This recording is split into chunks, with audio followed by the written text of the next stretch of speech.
went what at the VMAs, how Karina and Wonbin were casted, why NCT U's Baggy Jeans is banned, not only in this household, but apparently South Korea too, Jini making her solo debut, the best 30 K-pop albums, and so much more in today's episode of Totally Legit K-pop News with Angelina. I hope you enjoy it. As always, don't forget to like, comment, and share this video with friends you don't have, and also feel free to skip through to whatever subject interests you the most using the timestamps below. Is this all right? Oh my god. Is that better? It's too late now. The VMAs were hosted last night with a few K-pop additions, so let's do a little recap. Last year, of course, we had Blackpink perform, with a lot of people bringing up the performance once again this year, reminiscing about how iconic it was. And the group, of course, is trending on Twitter/X again this year, despite not even having attended the event. But they did win 2 awards, so they won Group of the Year and Best Choreography for Pink Venom, which is added onto their overall wins of Song of the Summer for How You Like That, Best Metaverse Performance, and Best K-pop for Lisa. We also, of course, had Stray Kids trending after they performed their song S-Class at the VMAs, with them also winning an award for Best K-pop. Though Hyunjin's man ponytail almost stole the whole show. Who is the guy with the ponytail? Hyunjin is attracting new fans as always. He is so stunning in his new hairstyle. We love a good man ponytail on this channel. Oh my god, the stare. That was an intense stare, my goodness. Not that I think my audience is going to have trouble knowing who Hyunjin is, but if you watch the VMAs and you're curious who the man with the ponytail was, it is Hyunjin from Stray Kids. But the performance as a whole, of course, was a hit, with these clips of Taylor Swift reacting to it going viral as well. She looks so shocked. Taylor Swift seems excited to Felix's part. Definitely a mood. Everyone was so happy to see Taylor Swift really enjoying the performance. Speaking of performances, we also had TXT, who performed at the VMAs, of course, premiering their new song, Back for More, featuring Anita through a live performance. Yeonjun and Anita ending fairy. I haven't seen the performance yet, but I'm going to be reacting to the performances on my Patreon, so if you're interested. And TXT also won the award for Best Push Performance for Sugar Rush Ride. And then last day in K-pop at the VMAs, Jungkook's 7 featuring Lotto won Song of the Summer. So there we have it. That is K-pop at the VMAs. Let me know your thoughts below. And also in November, you can expect Audrey and I to do an episode of our own kind of opinion-based award show. And we are going to be dressing up. And if you want, you can guess in the comments below which specific K-pop red carpet looks we're going to be recreating for that episode. Ahead of our Halloween episode, guess who we're going to be for Halloween? Oh, never. Anyways. I actually have a VMA playlist on TikTok, so I wanted to share some funny videos with you guys. I think they're mostly Stray Kids, but anyways. My god. Yes, you bitch.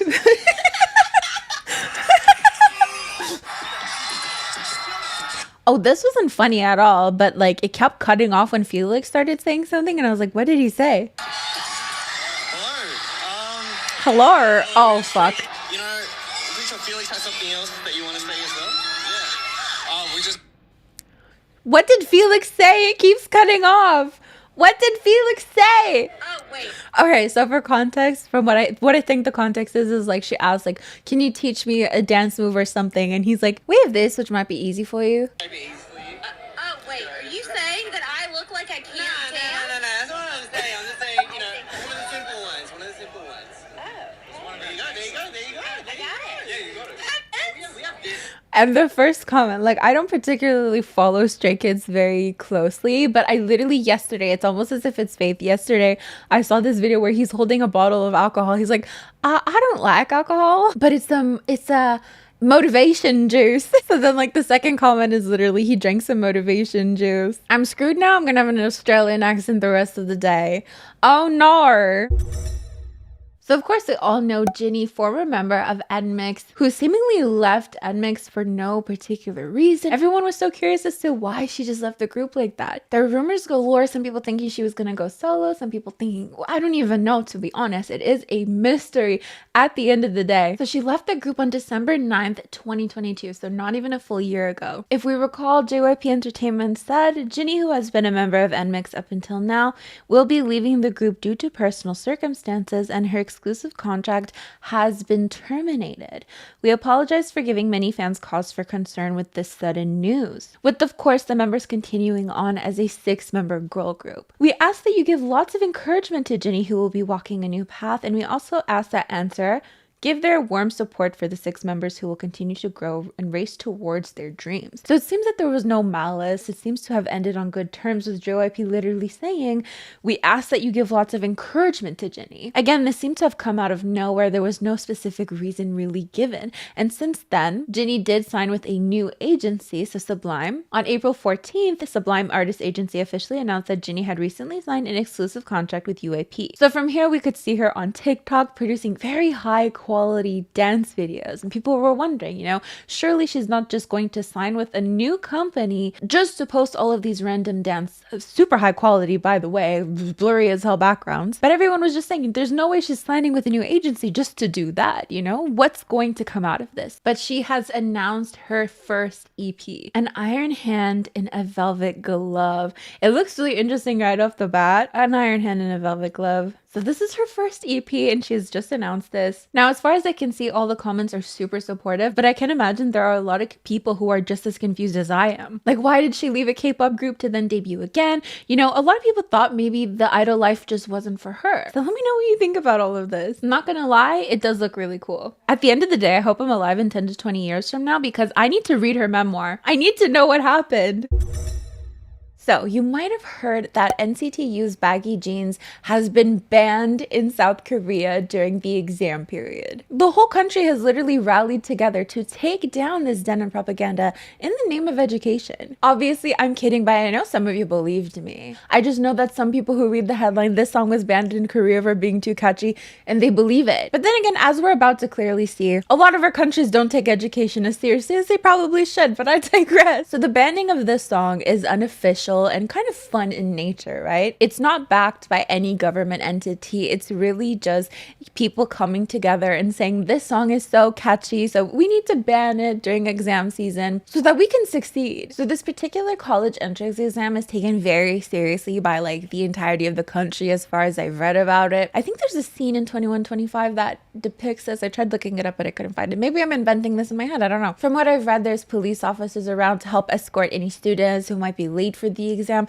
People go to work a little bit later to avoid traffic. People are so supportive of this, and it seems really sweet, to be honest, because I know that if there was an important exam here, no one would give a crap. I promise no one would give a rat's ass. And that's why a lot of us are stupid. All jokes, but I digress. No, Baggy Jeans was not actually banned for being too catchy or spreading denim propaganda. It's just a fun little unofficial list of songs that have been banned. So on that note, we also have SHINee's Ring Ding Dong, of course. SM's golden age in 2010. Did I say 2010? 2009. SM's golden age in 2009. But let's actually take a look at some other songs that have been quote-unquote banned. 10 songs that Korean students were banned from listening to before their CSAT because they're too addictive. If you want to pass your exams, leave these songs off your study playlist. Naturally, SHINee's Ring Ding Dong. Then we have BTS's Go Go, Red Velvet's Dum Dum, Red Velvet's Dim Bim, Blackpink's Do Do Do Do, Momoland's Boom Boom, Super Junior. What? This is literally just all SM songs. SF9's Osole Mia, Tiara's Bo Peep. Oh yes. SF501's You Are Man. But let me know in the comments down below which songs you think should be banned. I remember Next Level also being on the list.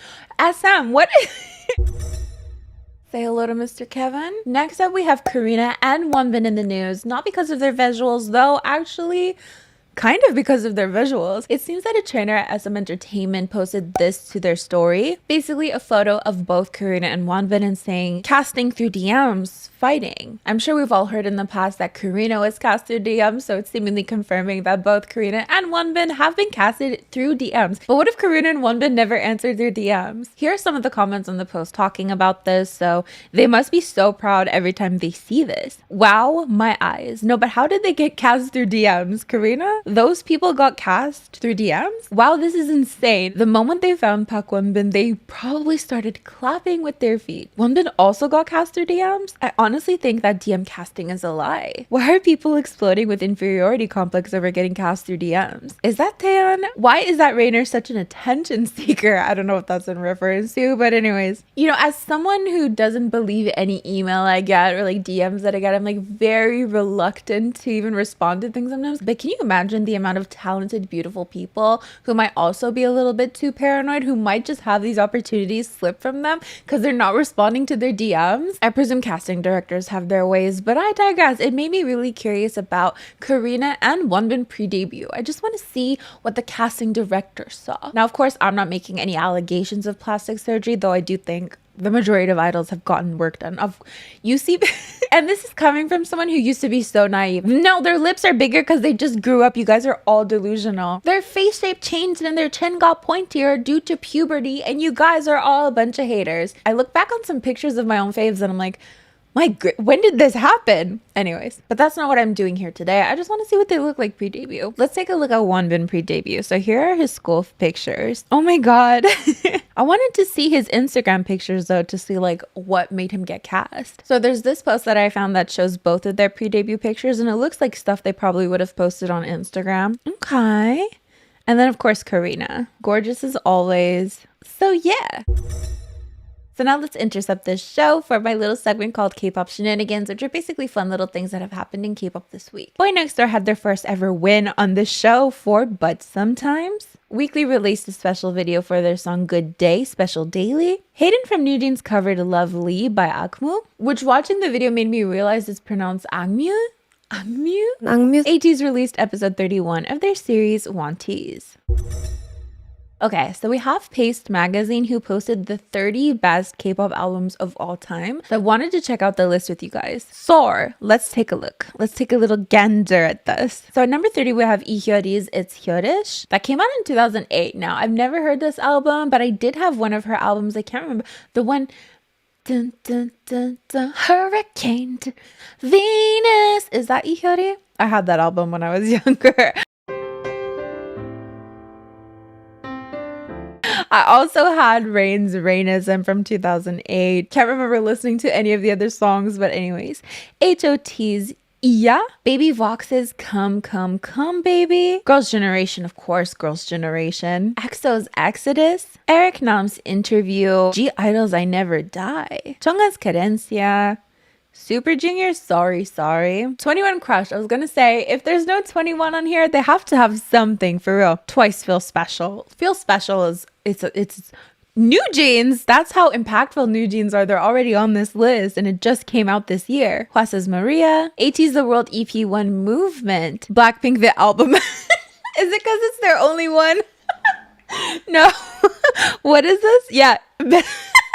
No, I'm sure mini albums count. Get Up is literally on here. Come on. Bobby's Lucky Man. 17 Hengare. Big Bang's Made. Taemin Advice. Stray Kids No Easy. Taeyeon INVU. Wonder Girls Reboot. Tomorrow by Together, The Chaos Chapter Freeze. Ooh, that's the one with Love Song. Yes, I agree. Me having not listened to a single, I've listened to maybe 2 albums on this list, like in their entirety. Shiny Odd, Red Velvet, Perfect Velvet, IU Palette, BTS Love Yourself Tear, J-Hope Jack in the Box, and number 1 is FX's Pink Tape. So let me know which albums you think are missing from this list. So I released a K-pop episode about 5th gen K-pop and I did get a little bit of backlash. Despite not me inventing this concept of 5th gen K-pop or even necessarily agreeing with it at first. I remember when it first came out that we're entering 5th gen, I was totally against it. I'm like, literally 4th gen started yesterday. But I'm on board now and it seems we're getting more and more into the conversation about 5th gen. So I came across this post, the male idols who debuted this year and opened the 5th generation. I personally think that New Jeans were kind of the catalyst to propel us forward into the 5th generation of K-pop. That's my opinion. We could fight about it all we want, but let's see what some K-netizens have to say. So I have Boy Next Door who just debuted. Clearly, Boy Next Door, approachable, very 5th gen in my opinion. And then of course, ZB1, Zero Baseline, that was formed by Mnet, that Mnet was basically trying to say, or rather articles. I can't find anywhere where it says Mnet said specifically this, but there were a lot of articles that were saying, this is going to be a 5th gen group. Rise, of course. Do you not notice the similarities between all of these groups? They're all very approachable, very natural looking hair colors, very like easygoing, vibey songs. So let's see what some K-netizens have to say, because I know when it was first brought up, a lot of people, not even just K-netizens, a lot of people in general were just like, it's absolutely not 5th gen, but let's take a look. I feel like it's indeed appropriate to call it 5th generation. Why are people so against it? Just wait a few years and everyone will talk about how this is the 5th generation. Meanwhile, nobody have heard of any of the fourth generation's boy groups. What fifth generation? Fifth generation is literally the time for boy groups right now. Who are the people in fourth generation? There's not a single boy group there who have gotten the acknowledgement, and we're already talking about fifth gen? They're fourth gen, all right. Are they Pokemons? Maybe the fourth generation is characterized with utter failure with the general public, so now that it's past, we're entering the fifth generation? Why are we in fifth gen? First gen, HOT, GOD. Second gen, TVXQ. Third gen, EXO, BTS. Fourth gen, right now? Stop shoving us the fifth gen. Every time there's a bunch of rookies appearing, we're just going to change generation like that? This is so random. Looks like every time a rookie appears, people claim it's a new generation. But there we have it. Of course, feel free to let me know in the comments below if you agree that we're in fifth gen or if it's not a thing. We literally, fourth gen is a little baby. So in the last video, we talked about Hwasa's school uniform scandal. You know, the way in which she styled the uniform, a lot of people were saying was inappropriate. A lot of people also defending it, saying it was an overreaction because it's clearly a reference to Britney Spears' Hit Me Baby One More Time. But there was a post made about other idols who have done something kind of along the same lines. So why are people only making a fuss about Hwasa? So here we have like a little bit like of a corset situation here. Then here we have like a cutout on the sides of the uniform. Here is the uniform literally cropped, quite similarly actually. So basically the caption, it's common for female guests to reform their uniforms when attending Knowing Bros, but people are treating Hwasa like she was some kind of criminal. Hwasa is pitiful. I mean, yeah, keep the same energy for everything. If you think school uniforms shouldn't be messed around with, then don't just pick and choose certain people to target, if that makes sense. Like, go for the boy groups too. But I just wanted to point that out because it definitely happens a lot more than I don't personally watch Knowing Bros. Let's end up this video with the song of the day. So I really want to recommend to you guys Give It To Me by Sistar. So this was revived in my mind after watching a TikTok and I was like, oh, like I don't remember loving that song, but I do like it quite a lot now. It was actually somebody doing a cover of it. So I went back to the original song and I don't remember really loving this song when it came out, but suddenly I was like doing the choreography. You know, I guess I didn't hate it back then, but anyways, it's a very nice, sultry song with Hyorin's amazing vocals. No idea if that's the choreography. I have like a faint memory of the choreography. And this is truly a K-pop relic. People don't do these concepts anymore. And I know a lot of you guys are going to scream that it's because there's children. There are old hags still in K-pop. I don't know why we're completely ruling this out. Wait for it. Wait for it.